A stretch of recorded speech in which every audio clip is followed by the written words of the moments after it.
Votre chaîne de télévision panafricaine For You Télévision, une autre vision du monde.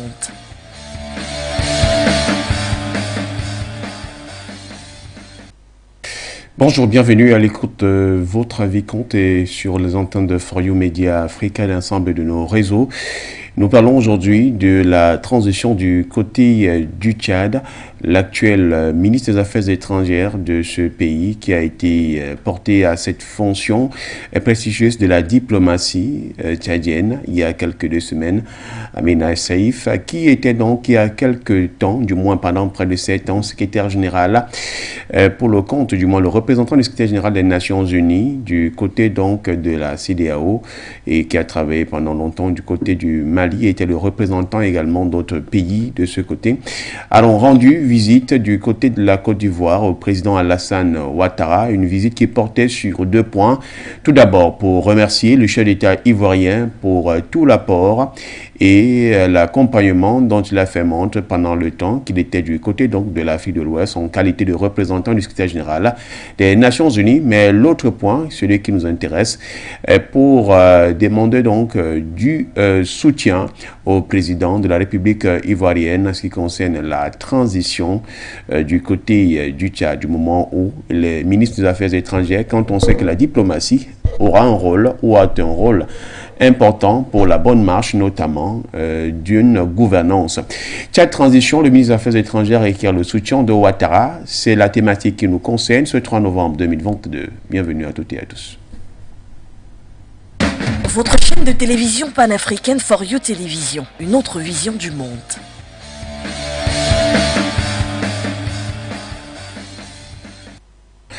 Et pour en parler, nous sommes en compagnie de Souleymane Hamzat, consultant en problématique du terrorisme, spécialiste des questions de protection et de sécurité. Moussa Zandiara, vice-président du réseau des jeunes actifs à Bamako, au Mali, nous rejoindra au cours de cette émission. Souleymane Hamzat, bonjour.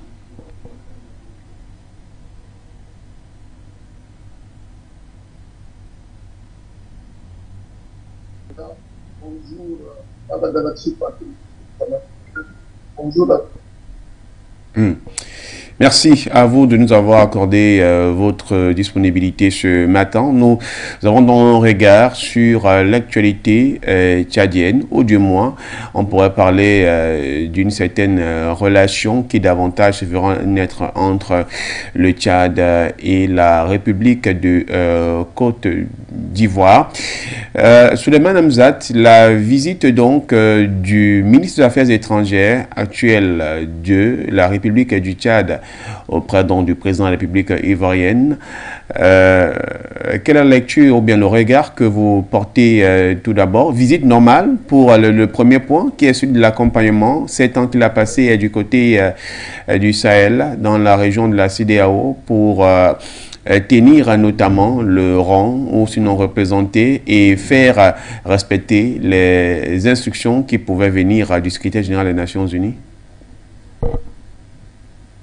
Il a des coutumes dans le cadre de la diplomatie, n'est-ce pas, lorsque vous êtes nommé ou envoyé à des fonctions, que vous puissiez présenter une civilité, n'est-ce pas, au chef d'État douanier, si vous êtes représentant dans ce pays ou de la communauté régissant de cette région.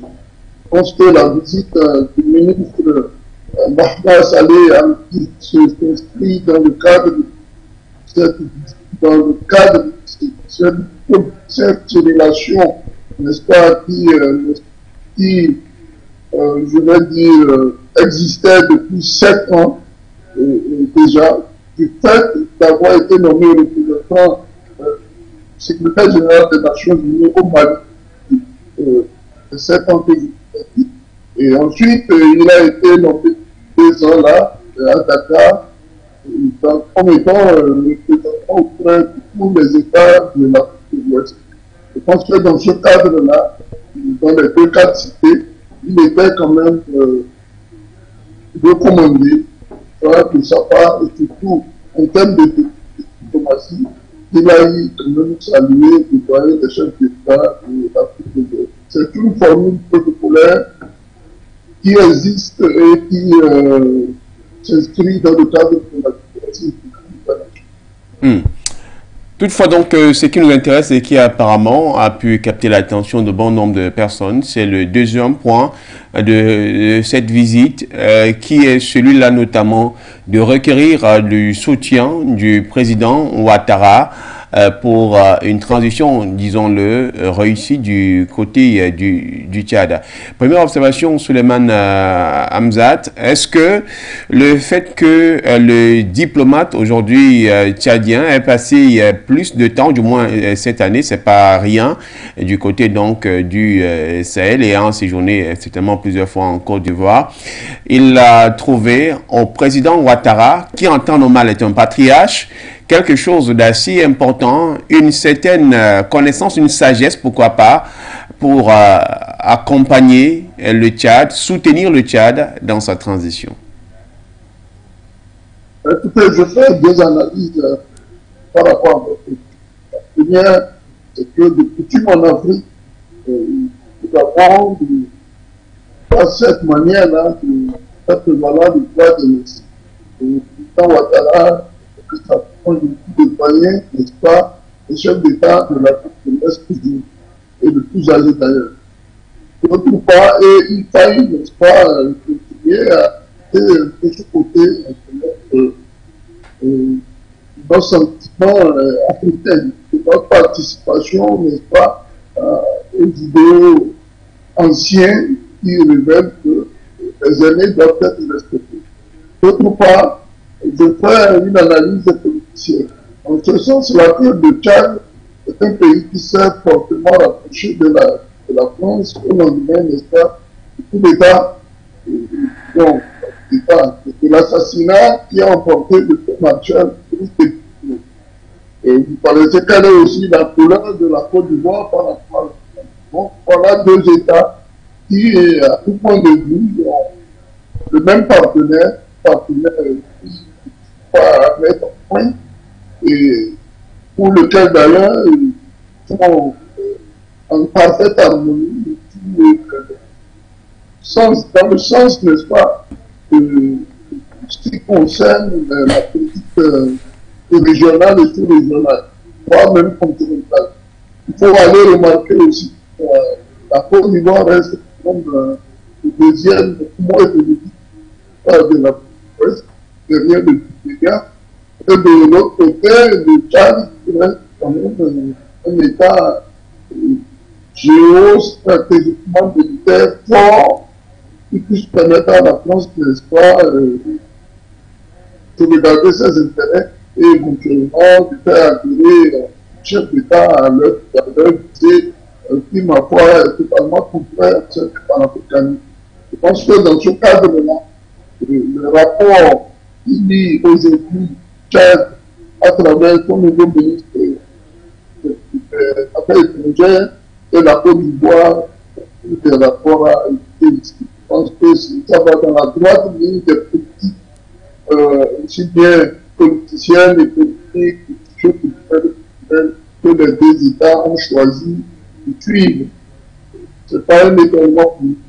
Nous souhaitons, n'est-ce pas, que le ministre Mahma et Saleh Anafi puissent, n'est-ce pas, réussir dans les nouvelles fonctions dans les pays d'Afrique.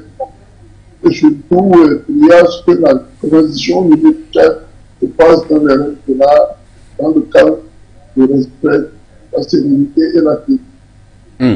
Voilà, ça ce sont bien sûr les souhaits que vous souhaitez. Nous, dans les questions notamment davantage de géopolitique, de stratégie, nous aimerions éplucher, plonger un peu tout au fond pour comprendre du moins la symbolique de ceci, qui n'est absolument pas quelque chose de négligeable. Vous soulignez tout à l'heure que la Côte d'Ivoire et le Tchad sont deux pays qui ont le même partenaire stratégique qu'est la France. Est-ce que du moment où Mahamat Saleh Anadif, l'actuel ministre des Affaires étrangères du Tchad, en ce moment, demande du soutien, ou bien requiert le soutien du président Ouattara pour la transition en lui disant « Je suis maintenant dans les fonctions de la diplomatie ». Est-ce que ce n'est pas quelque chose qui vient... en fait, ce que je suis en train de vouloir souligner, c'est que est-ce qu'en le disant, il ne reçoit pas directement une onction, bien un mandat qui vient du côté de N'Djamena par l'entremise notamment de la présidence de la République? C'est quelque chose qui n'est pas quand même fait de manière anodine, ou bien il n'a pas tout simplement pris les responsabilités en tant que diplomate, faut le dire, en chef dans ce secteur, mis à part notamment l'autre fonction que peut établir le chef de l'État? De mon point de vue, pour avoir été le fils d'un diplomate à la tête de l'État, été 7 ans à la diplomatie fédérale, je crois savoir que les démarches de ce genre ne se mènent jamais sans l'approbation du chef de l'État. Donc, certainement que le président du Tchad peut faire des recommandations, mais quelles recommandations lui ont permis d'avoir une feuille qu'il est en train de dire. Certainement que cette visite, je le prédis comme ça, je la prédis comme ça, je pense que je vais le renvoyer certainement aussi. La continuité certainement N'Djamena. Donc, c'est une visite de bon office, n'est-ce pas, qui s'inscrit, n'est-ce pas, dans le cadre de relations de monde de partenariat, d'une part, de bon voisinage, et surtout dans la droite ligne, n'est-ce pas, politicienne, que les deux chefs d'État n'hésitent pas à nous montrer à savoir maintenir et renforcer le partenariat entre leur pays et la France. Et quand je le dis, vous savez à quel point je dis que du côté de la Côte d'Ivoire, par exemple, la France la Côte d'Ivoire. Du côté du Tchad, au lendemain de l'assassinat du maréchal qui d'ailleurs commençait par s'opposer de manière farouche au dictat de la France, a commis un assassinat et on a remarqué que le mot régime, contrairement à celui de son père, n'est-ce pas, s'enfonce beaucoup plus dans château française, je peux ainsi m'expliquer, à travers des actes de plantation de renforcement au niveau de la coopération bilatérale et surtout dans les secteurs comme l'éducation ou beaucoup d'autres choses. Donc, ça vous dit qu'il est dans la droite ligne, sa politique bien, et on ne peut pas lui souhaiter bon succès dans ce qu'il fait, mais en ayant un œil grand ouvert sur lui, parce que pour nous autres panafricanistes, tout ce qui tourne en pays et porte l'Afrique dans le flot, n'est-ce pas, du désarroi de la situation, nous sommes pour. On va laisser le diplomate, parlons maintenant concrètement des rapports entre la Côte d'Ivoire et puis le Tchad. À ce stade où nous sommes aujourd'hui, il y a eu tout récemment des manifestations qui sont effectuées du côté du pays. Est-ce que ceci pourrait être également l'une des raisons où le Tchad a besoin d'un réel, on va dire, partenaire qui comprendrait mieux la réalité et puis les questions bilatérales avec notamment le grand partenaire qu'est la France. Et quand on regarde notamment la carte de l'Afrique, la Côte d'Ivoire était justement la meilleure opportunité qui puisse venir soit en termes de conseil, soit apporter, accompagner, encadrer même le Tchad, sans toutefois qu'il y ait, on va dire, d'autres sollicitations de part et d'autre. Pensez-vous clairement que ceci peut être faisable ou bien c'est un pari qui pourrait être jugé gagné avec notamment le travail que pourrait faire le président Ouattara?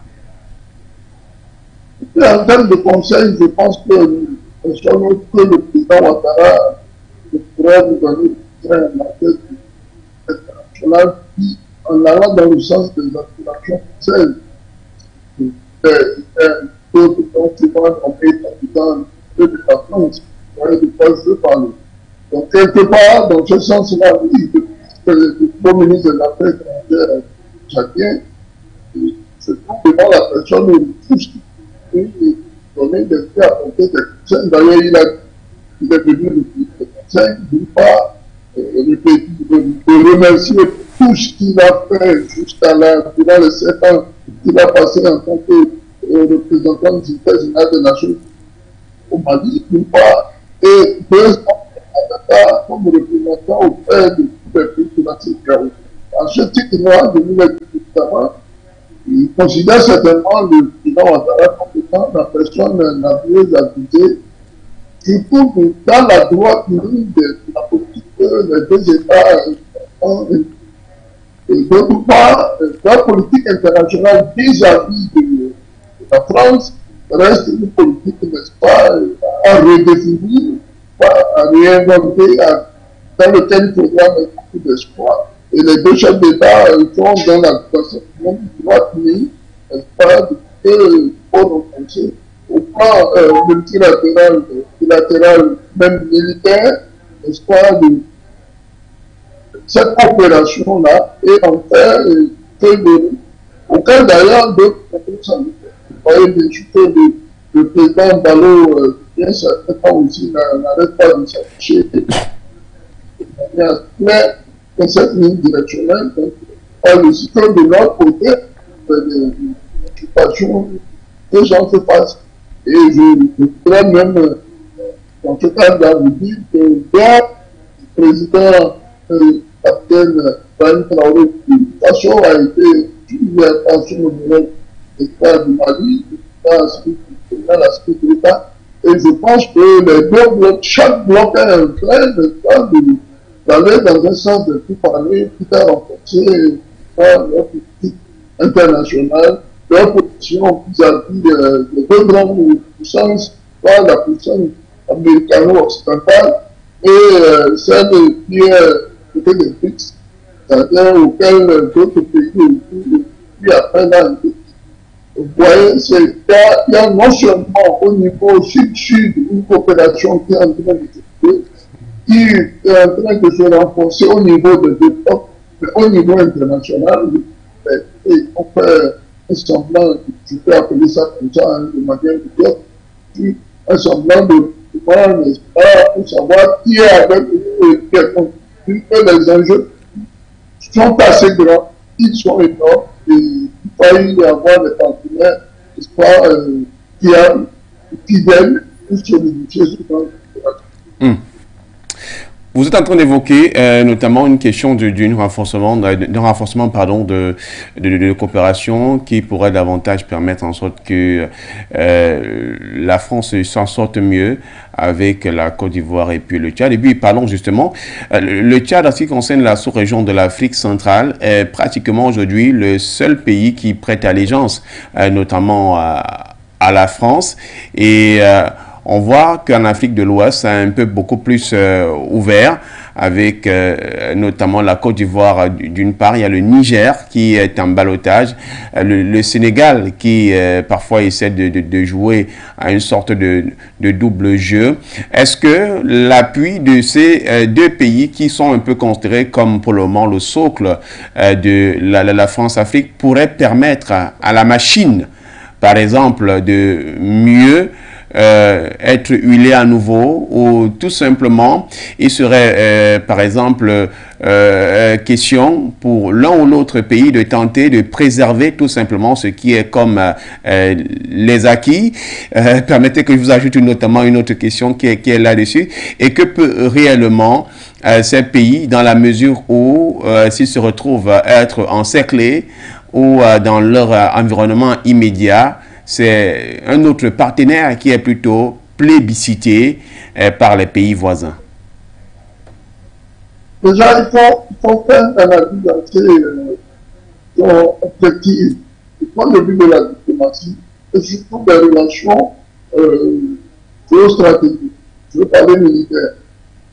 Allez comprendre que, du point de vue des relations, la France a besoin aujourd'hui d'États fiables. J'ai remarqué d'ailleurs dans le passage, dans le voyage dernier va être conduit le président Macron dans la solution, les États africains ont été traités de hypocrite dans ce sens-là que non seulement ils ont choisi leur position côté la nation sociale pleine, mais d'autre part, il évoque quelque part le sentiment anti-français. Il n'y a aucun sentiment anti-français, il y a juste un rejet de la politique française en Afrique.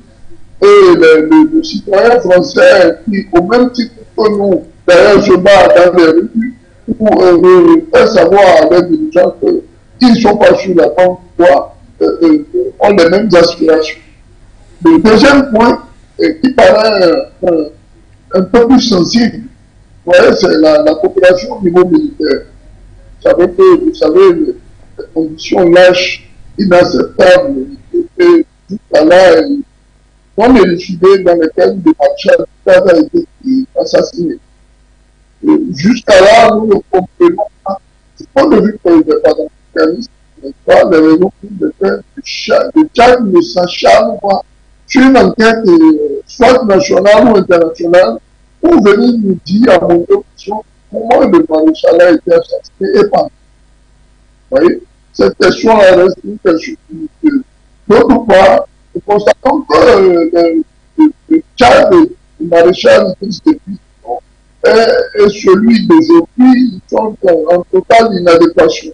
Mais qui ont dans les derniers moments de sa vie républicaine, n'est pas une dignité nationale, un retour à une démocratie, ils ont une sorte de révolution qui devait naître et qui permettait au Tchad, n'est-ce pas, de se débarrasser non seulement des bases militaires, mais de se débarrasser de l'État français. Cela lui a coûté la vie.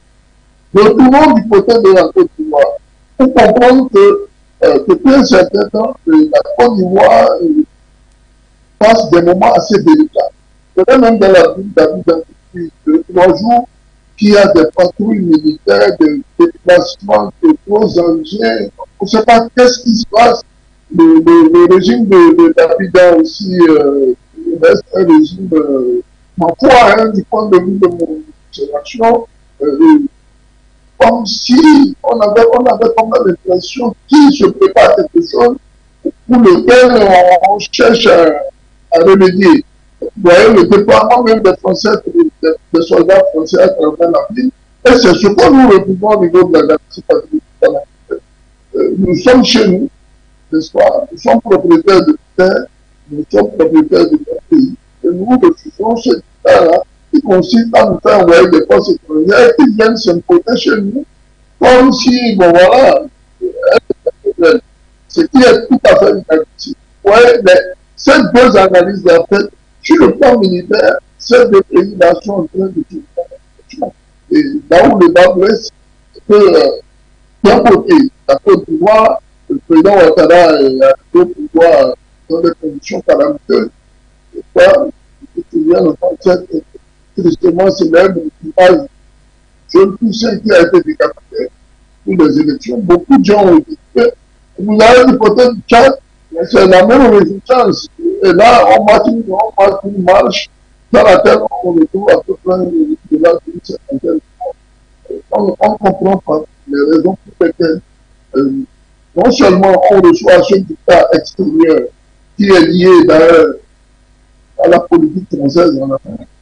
Je ne dis pas que les Français, le peuple français, qui d'ailleurs le prolétariat français qui se bat pour cette liberté-là, n'est-ce pas, et qui a d'ailleurs des aspirations que nous autres panafricains, nous demeurons tous les jours pour en sortir.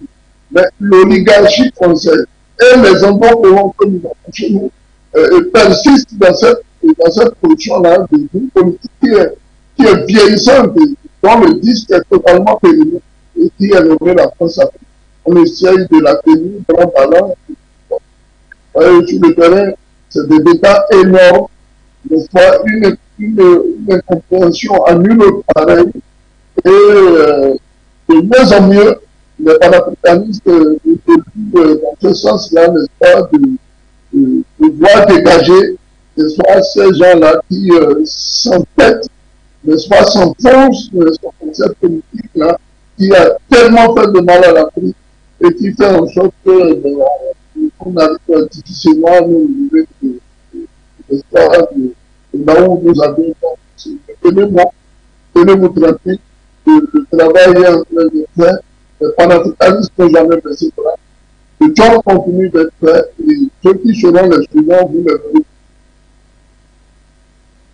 De pouvoir revenir certainement sur cette question, vous tentez de pouvoir apporter beaucoup plus, on va dire, de sérénité. Vous faites l'appel à une inquiétude de la part notamment des peuples africains, les panafricanistes faisant leur travail. Je voudrais vous poser néanmoins une question. Est-ce que le poids Tchad, Côte d'Ivoire, est un poids qui, dans ce réveil de la France-Afrique, peuvent faire quelque chose en sorte que cette France-là davantage continue à être maintenue? Ben, écoutez, c'est une très bonne question. C'est une question, vous avez une lecture parfaite de ce qui se passe. Quand vous prenez un pays comme la Côte d'Ivoire qui s'acharne à envoyer des musulmans partout, d'ailleurs, à la déstabilisation, n'est-ce pas, de certains États, la question reste levée. De l'autre côté du Tchad, il n'y a pas qu'un président comme Boudier et d'autres, n'est-ce pas, chef de rebelle, ont trouvé de ce côté-là aussi. Donc, ils ont, mais sans dire, mais bien sûr, sous l'égide de la position angolaise, ces gens-là, mais qui, de leur position continue. Et vous voyez tout dernièrement, il a évoqué, n'est-ce pas, du côté de l'Afrique, de la République des Centrafriques, disons, un téléchargement de coup de force qui est en cours et qui d'ailleurs a été dévoilé. Vous voyez que la France ne change pas sa manière de s'asseoir. Et elle compte sur des gens qui ont une armée redoutable. La Côte d'Ivoire a une armée, vous le savez, c'est pas n'importe quelle armée, l'armée ivoirienne, une armée bien entraînée, bien encadrée, avec des officiers à leur tête, qui certainement se mettent pour des problèmes politiques, il faut le dire. La politique étant des affaires de tous les jours, comme l'a dit Pétain, dans le président, il est normal que tout le monde en parle. Mais bon, on sort quand même du système de la commune. D'autre part, du côté du Tchad, là-bas, ce sont carrément les militaires qui sont au pouvoir. Et toute analyse faite, ça facilite, n'est-ce pas, ce genre de relation au niveau sud-sud déjà, et d'autre part, par rapport à l'Afrique, le renforcement de cette coopération militaire-là, qui puisse permettre d'installer, pas seulement de réinstaller, je veux dire, puisqu'il y a en Afrique, ce réseau-là de la France-Afrique, les hommes passent, vous voyez, du côté de la France, les chefs d'État sont de l'équipe, le système il reste enraciné là-bas. J'espère que la période viendra où nous sommes là d'ailleurs, je pense, où la France a réussi à un certain nombre. Vous voyez, même il y a des causes. La France, après avoir perdu, est en train de perdre Burkina Faso, moi, certainement absent de Centrafrique et un voile la Guinée. C'est de bon augure du côté des panafricanistes. Je vous l'ai dit, les grandes œuvres se réalisent dans le silence. Nous sommes en train de faire un job parfait, hein, avec tous les risques que cela comporte, et nous sommes prêts à aller jusqu'au bout. Suleiman Hamzat, une question qui va paraître anodine, hein, mais forcément on est dans le champ de comprendre, que ce soit également pour ceux-là qui nous regardent ou qui nous écoutent sur For You Africa Radio et dans votre posture de consultant, loin toutefois de votre position panafricaniste. Clairement, qu'est-ce qui est reproché par exemple à ces pays comme la Côte d'Ivoire, le Tchad, qui eux pensent être dans une bonne voie, cherchant à bénéficier toujours de leur grand partenaire de tous les temps, celui qui a toujours été à leur côté et qui sert notamment les intérêts des gouvernés dans la mesure où ils bénéficient de quelque chose et laissent traîner derrière eux tout un long système qui, derrière malheureusement, met à mal la situation du pays, notamment les populations qui sont aux plus bas échelles. Il y a reproché à la Côte d'Ivoire depuis un certain temps au Tchad, c'est cette manière-là de se laisser téléguider par les France. Je vous donne deux exemples. Vous voyez, à chaque fois, il doit y avoir un sommet de la CEDEAO, le président Ouattara, c'est bon, on a peine d'aller 4-5 fois un mois. Et il est reçu. À chaque fois qu'il va en France par le président Macron pour les questions sur les journaux sont discutées. Je trouve ça inadmissible. De l'autre côté du Tchad, et c'est un exemple parmi tant d'autres. De l'autre côté du Tchad, vous remarquerez que tout ce qui déjà, ce qui a beaucoup blessé la galaxie patriotique panafricaine, en ce qui nous concerne, c'est la manière dont le pouvoir est passé d'une main à une autre sans respecter notre constitutionnel. Bon. Moi, particulièrement, dans mes analyses, je me suis dit, bon, écoutez, il fallait se l'exception, mais soit pour permettre au Tchad de ne pas vaciller. Ça fait quelle est la témérité des Tchadiens quand ils s'engagent dans le monde. Moi, je me suis dit on fera une belle transition au cours de laquelle, d'ailleurs, le président tchadien avait évité qu'il partirait au cours de 10 mois et puis voilà, et qu'il servirait le pouvoir à un nouveau régime. On va rappeler la transition vient d'être réalisée. Et de par les textes, cela était prévu. Pourquoi c'est un jeu politicien qui permettait à la transition de se développer.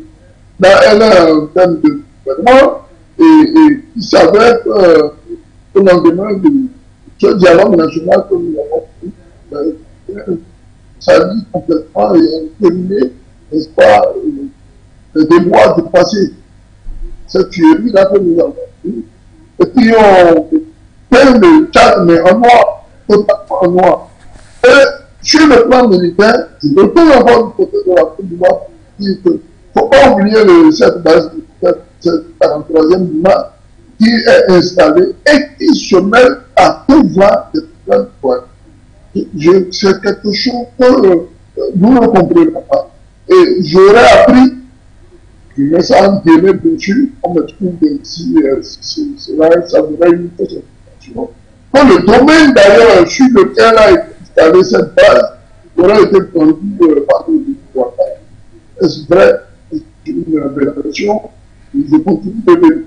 De l'autre côté du Tchad, on va constater que dans la nouvelle dynamique au niveau de l'homme fort du Tchad aujourd'hui, vient s'inscrire en lettre d'or l'installation de ces bases militaires. Ces bases militaires dans un pays dont l'armée est redoutable. Et cette armée-là qui a permis, n'est-ce pas, d'aider autant du frère maréchal des pays comme le Mali, comme le Niger, le Nigeria même d'ailleurs, où le président de maréchal d'ailleurs lui-même à la tête des troupes est allé jusqu'à l'intérieur, 120 km dans l'intérieur de terre nigériane pour aller chercher l'homme de pouvoir. Donc c'est vous dire quoi? On comprend que là, il y a un renforcement au niveau militaire, géostratégique d'ailleurs, qui permet de dire, bon voilà, nous sommes là, faites attention, peut-être à vous serez débattre. Et c'est l'exemple avec le Mali, où on se permet d'envoyer des mercenaires et par des devoirs administratifs. Et d'autre part, du côté du Tchad, mais en sachant qu'une vache pour vous dire, et peut-être, si vous faites des fonds, on s'occupera de. Il va falloir que la galaxie panafricaine, du point de vue de ces deux analyses, se réveille.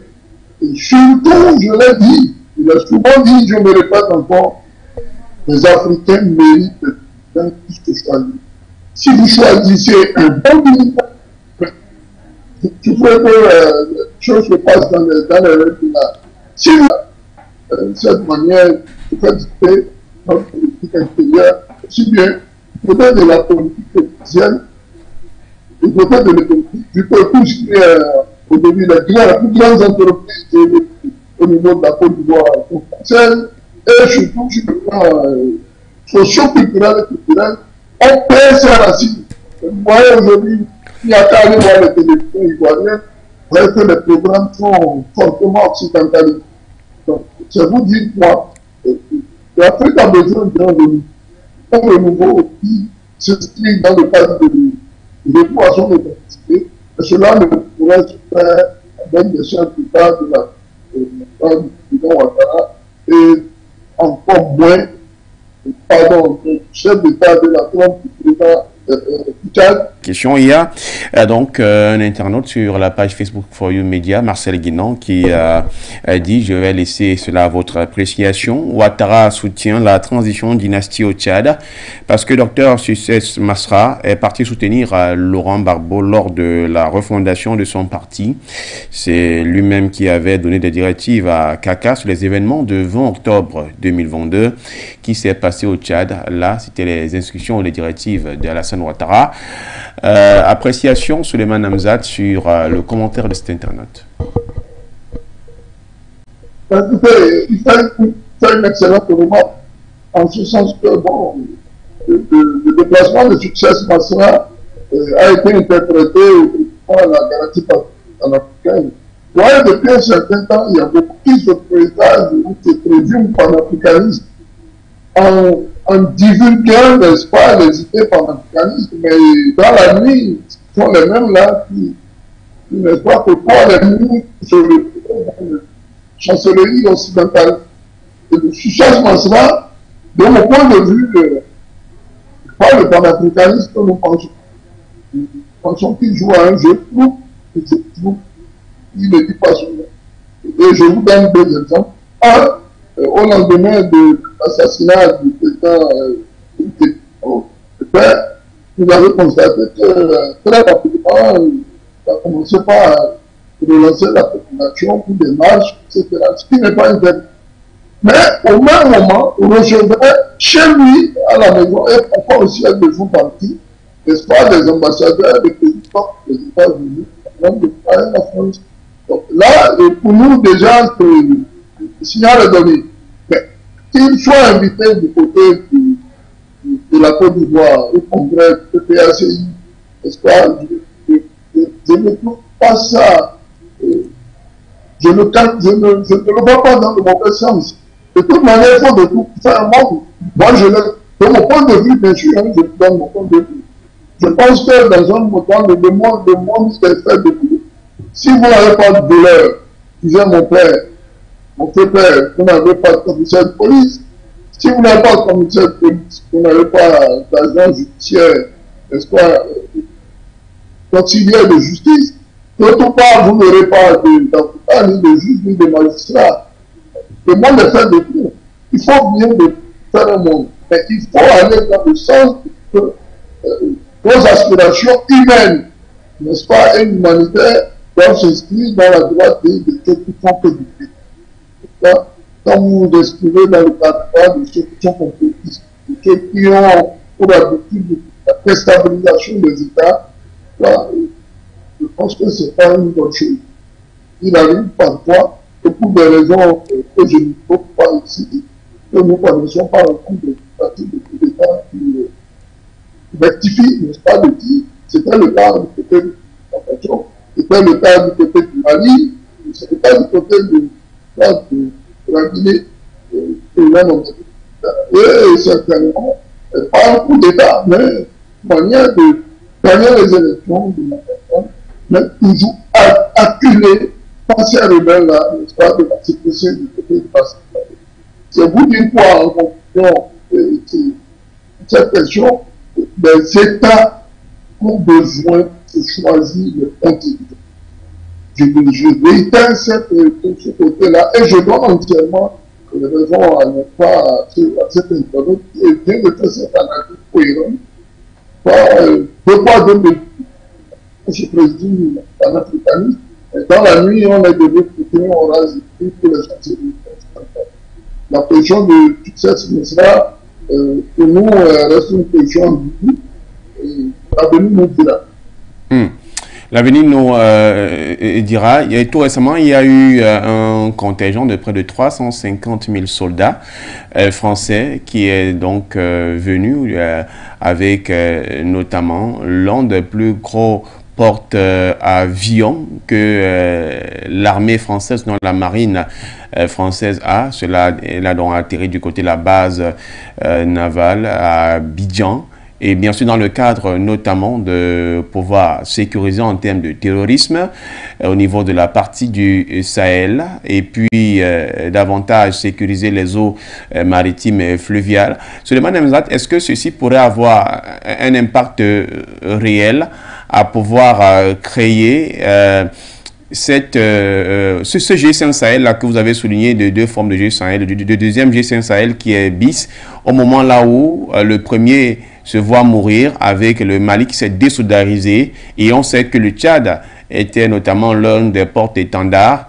Est-ce que la venue ou sinon l'avènement de ces soldats pourrait arriver à contribuer à faire en sorte que la machine du G5 Sahel, sous le prisme français, continue toujours de faire bouger les choses, les lignes, afin que la France, elle parvienne toujours à trouver un lit de ce côté? Deux analyses constructives. L'arrivée de ce bateau-là, à quoi on me parlait, soit d'intimidation. On doit intimider. Et vous voyez, depuis que ce bateau-là, vous voyez tout le déferlement d'un jeune gros porteur qui a dans la toute les chars par-ci, les tanks par-là, les hommes en armes partout, y compris même des patrouilles, n'est-ce pas, occidentales. C'est inadmissible dans un pays qui se fait indépendant. Le président Ouattara, vous le voyez, parfois il lance des pics quand il est en mauvaise structure. Il lance avoir la France de voilà, quand il s'agit par exemple c'est ça qui vient aider par exemple, nous sommes chez nous. Et il va falloir nous respecter un peu. Et la nuit, on prend un bon, on va s'installer à Paris et on parle des présidents de la République. Le deuxième point, c'est qu'on tire d'autres chefs d'État dans ce jeu-là. Et ce n'est pas le président Mbalo, qui d'ailleurs nous insulte, nous autres, en allant demander l'arrivée du président Macron dans une réunion de la CEDEAO, que les cadres de la CEDEAO sont aussi incompétents pour accepter une telle insulte. C'est inadmissible. Et nous souhaitons que plus jamais ce genre d'attitude sortez un peu du cadre de cette question pour aller analyser que le Sénégal a fait tenir face au Conseil des ministres. Comment vous analysez les chefs d'État responsables et je crois de telles décisions. La ville de Dakar est l'une des plus belles de la République. Il y a là-bas, je pense, toutes les commodités qui peuvent permettre la tenue d'une réunion de cette enveloppe. Alors, comment va-t-on faire? Quelles sont les motivations réelles de nos dirigeants à prendre une flopée de ministres, s'embarquer sur un avion au risque même de tout ce qu'on peut connaître quand on va aller faire un conseil de travail? C'est une insulte à l'intelligence africaine. Et enfin, aller se poser la question de savoir quel est depuis quelques jours-là le déterminement de ces engins-là qui circulent, de militaires qui circulent dans. Vous voyez que depuis un certain temps, le voyage du président a changé. D'ailleurs, le ministre Kabir, qui a été reçu à Vichy, il fait peu de mouvements, il ne bouge pas ces derniers temps-ci. C'est à croire que bon, il y a un son de courage chez eux. Ils ne sont pas bien à l'oreille, qui fait croire que bon, ça vient de vaciller du côté de la politique. De toute manière, les Ivoiriens sont en train de venir. Vous le constaterez à l'information. Le PDCI, comment on appelle, le PDCI et d'autres partis d'envergure de la Côte d'Ivoire sont en train de se préparer en vue des élections de 2024. Mais prenons notre mal en patience, certainement que tout va se vivre. Voilà, justement, vous avez évoqué la question des élections. C'était cette question qui devait justement suivre pour sortir de cette émission. Souleymane Hamzat, il y a les élections présidentielles. Beaucoup plus, nous mettons un accent qui se prépare du côté de la Côte d'Ivoire pour 2025. On n'est pas éloigné de là, du côté du Tchad. 2 ans, c'est le temps de transition. Donc, pratiquement en 2024, nous sommes arrivés au terme, notamment de la transition. Il va falloir organiser les élections. On sera sensiblement entre 2024 et 2025 pour la tenue de ces élections. Quel peut être le futur de la France-Afrique en ce temps-là? Parce que il y a la question du 3e mandat qui est toujours flottante. Est-ce que ça va se tenir? Ça ne va plus se tenir. Ouattara sera candidat du côté de la Côte d'Ivoire. On va certainement vers le fait que Mahamat Idriss Déby Itno se porte candidat pour les futures élections présidentielles du côté du Tchad. Il y a quand même des enjeux énormes qui se profilent à l'horizon. Et ça aussi, ça se tisse forcément à travers notamment certains groupes, certains camps, certains think tanks pour mieux asseoir des stratégies. Je vois que vous êtes mieux de la galaxie catholique panafricaine. Vous voyez, là, vous faites une analyse. Franchement, je vous aurais mis à la place de ces cadres-là qui sont magnésiques pour vous donner des points. Vous êtes un 10, monsieur Ouattara. Voilà une analyse parfaite que vous faites en synergie avec l'actualité. On ne peut pas comprendre que les États sérieux, je dis bien sérieux, se permettent à la veille de leurs élections déjà un déploiement de force militaire. À quoi vise? Quel est l'objectif derrière tout ça? De deux, et prenons le cas du Tchad, dans 2 ans, il y aura aussi une élection de l'autre pays. Et celui qui avait donné sa parole, n'est-ce pas, de se retirer au pouvoir, ou éventuellement, au cas où la condition qu'on essaie de déployer, nous conduira à ces 2 ans de pouvoir et se retirera, est en train déjà de nous annoncer les couleurs. En ce sens-là, je vais être candidat. Je remercie honnêtement le président Mahamat de nous dire la vérité, de nous montrer sa couleur. Oui, il est candidat, c'est clair et net. Et nul n'a le droit de l'empêcher, c'est un Tchadien. Mais là où le bas blesse, c'est d'aller comprendre le pourquoi du comment. Non seulement ils sont installés, mais ils empêchent les gens de venir au pouvoir. Et retournons du côté de la Côte d'Ivoire pour aller faire cette analyse. Ceux qui aujourd'hui sont suscités dans la candidature, est-ce pas suscités, je parlais du président Henri Conan Bédé, je parlais plus particulièrement du président ont des condamnations, une épée d'Amoclès sur la tête. Condamnation 24.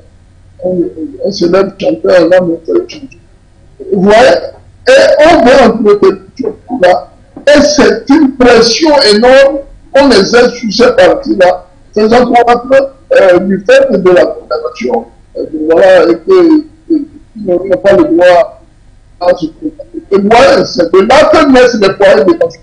Je vous ai souvent dit, de peur de régler les problèmes de la sécurité dans les règles de là, vous aboutissez à l'insécurité. Et de peur d'avoir l'insécurité à vos portes, il va falloir préparer la sécurité. Ce qui est dommage, c'est que nos leaders politiques sont en train depuis un certain temps, dans ce sens-là, n'est-ce pas, de soit pousser l'opposition au boycott, ou carrément de leur imposer une feuille de route en matière de code électoral qui n'arrive pas à remplir. C'est le cas chez moi ici au Bénin, où des réformes ont été faites, n'est-ce pas, qui ont conduit, n'est-ce pas, à l'imposition de culture fiscale.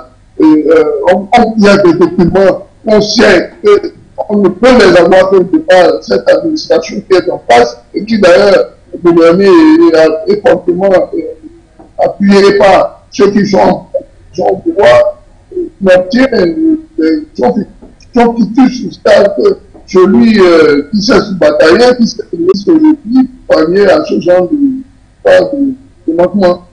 Je vous dis quoi, que la Côte d'Ivoire, aussi bien que la République Tchad sont des républiques sœurs d'Afrique.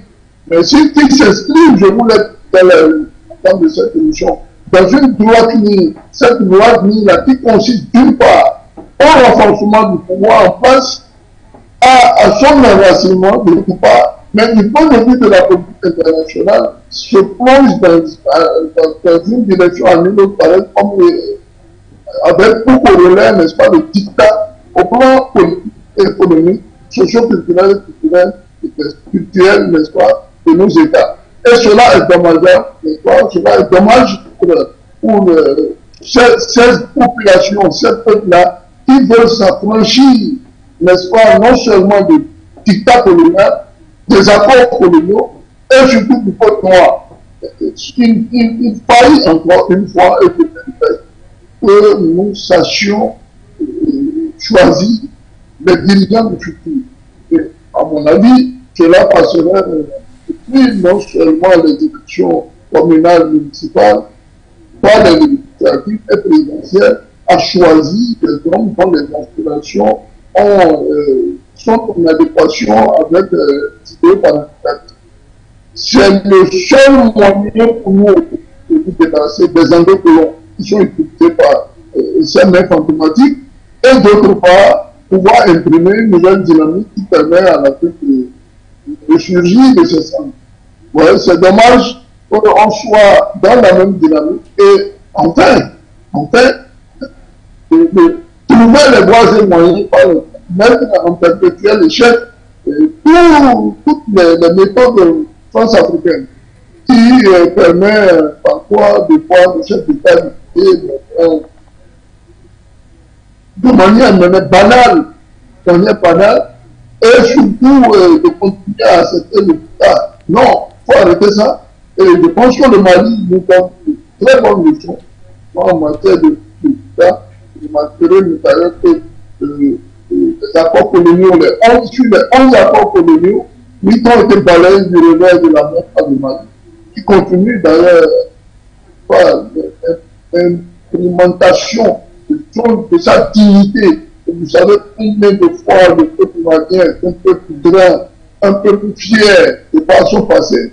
Hein, ce sont les petits fils de Toubiata Keïta, et partant économiquement grand Kankou Moussa, qui a prouvé à la face du monde qu'on n'avait pas besoin de l'Occident. D'ailleurs, c'est lui qui a porté du nord et a arrosé toute la côte de l'Afrique de l'Ouest ici, en Arabe. Ça vous dit quoi?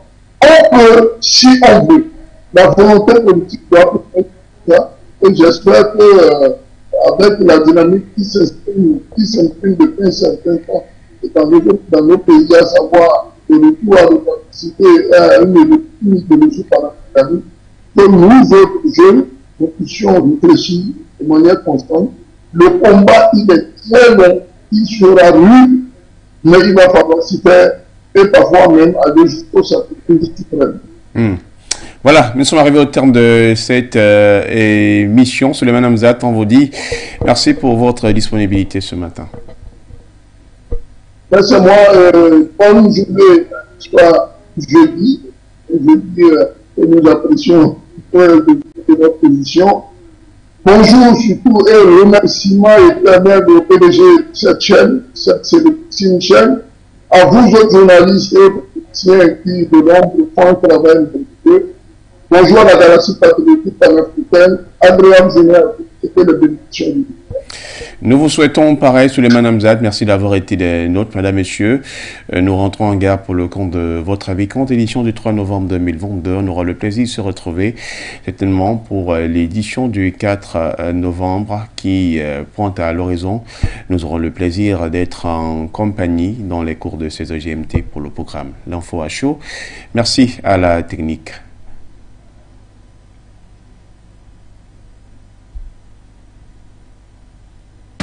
Votre chaîne de télévision panafricaine For You Télévision, une autre vision du monde. Votre chaîne de télévision panafricaine For You Télévision, une autre vision.